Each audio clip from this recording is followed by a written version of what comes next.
Hello students, आज हम 12वीं की हिंदी की पाठ्यपुस्तक मानसर के दूसरे कवि सूर्यकांत त्रिपाठी निराला जी द्वारा रचित कविता बादल राग का सार पढ़ेंगे। निराला जी द्वारा रचित कविता बादल राग एक क्रांतिकारी कविता है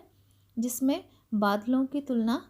क्रांति के साथ की गई है, जिसकी गर्जना को सुनकर साधारण जनता को शोषित करने वाले समाज के प्रमुख सत्ताधारी जो वर्ग है वो घबरा जाता है, परंतु साधारण जनता में इनसे मुक्ति मिलने की आशा जागृत होती है। तो इस कविता में निराला जी कहते हैं कि जिस भांति हमेशा न रहने वाले दुख पर हमेशा न रहने वाले सुख की छाया हमेशा बनी रहती है,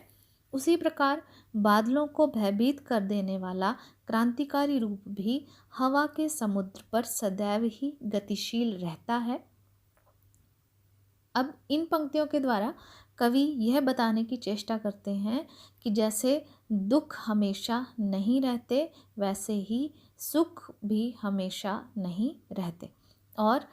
इससे धनवान लोगों को तो दुखी होने की संभावना और किसान लोगों के सुखी होने की संभावना बनी रहती है। वर्षा के बरसने से धरती के भीतर मिट्टी में पड़े हुए बीजों में सोए अंकुर फूटने लगते हैं। कहने का क्या भाव है कवि का कि जैसे ही वर्षा के आने की तैयारी होती है तो जो धरती की कोख में बीज पड़े हुए होते हैं वो नए जीवन का संचार उनके अंदर होना शुरू हो जाता है। जीवन के प्रति उनमें उत्साह और मोह पैदा होना शुरू हो जाता है कि जैसे ही वर्षा पड़ेगी और हम इस धरती का सीना फाड़ के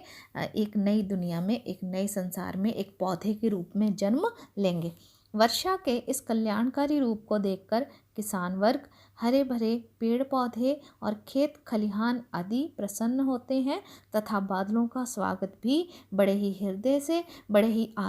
आत्मीय रूप से करते हैं। जबकि दूसरी ओर दूसरों पर अत्याचार करने वाले, उसका शोषण करने वाले लोग, उसे लूटने वाला सत्ताधारी वर्ग आदि घबराने लगते हैं, क्योंकि उन्हें वर्षा रूपी क्रांति से भय लगने लगता है। वो डरने लग जाते हैं कि जैसे ही क्रांति होगी तो इसका बुरा असर ही हम लोगों की ज़िंदगी पे पड़ेगा। कवि स्पष्ट करता है कि शोषित वर्ग अर्थात छोटे लोग ही क्रांति से लाभान्वित हुआ करते हैं। लाभान्वित का मतलब होता है लाभ प्राप्त करने वाले। कहने का भाव है कवि का इस पंक्ति के द्वारा कि जो छोटे वर्ग हैं, जो गरीब वर्ग है, जब क्रांति आती है तो उससे उनका हमेशा ही फायदा होता है। जिस प्रकार छोटा बालक बीमार और शोकग्रस्त होते हुए भी प्रसन्नचित्त रहता है, क्योंकि छोटे बच्चे को अपनी बीमारी के बारे में इतना पता नहीं होता और ना ही घर में हुई किसी दुखद घटना के बारे में उसको किसी चीज़ की जानकारी होती है, तो वो बीमारी में भी हंसता रहता है और शोक वाली परिस्थितियों में भी वो प्रसन्नचित्त ही रहता है। इसी प्रकार साधारण जनता क्रांति और शांति दोनों में एक जैसी स्थिति में ही रहती है, लेकिन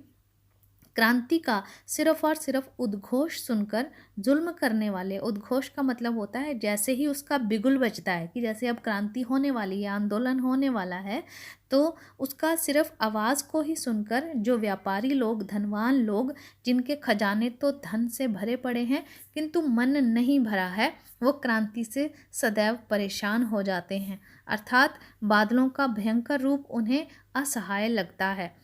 परंतु किसान वर्ग जो मेहनत करके शारीरिक रूप से जीर्ण शीर्ण हो गया है और मात्र हड्डियों का ढांचा ही रह गया है और पानी के अभाव में जिसका खेत सूख रहा है, वह बादलों का स्वागत करता है। उसके लिए बादल अमृत के समान है, जिसे वह अपने जीवन के परिवार का आधार मानता है। किंतु वही बादल जनता को लूटने वाले लोगों के लिए विष के समान है, जहर के समान है। इस कविता में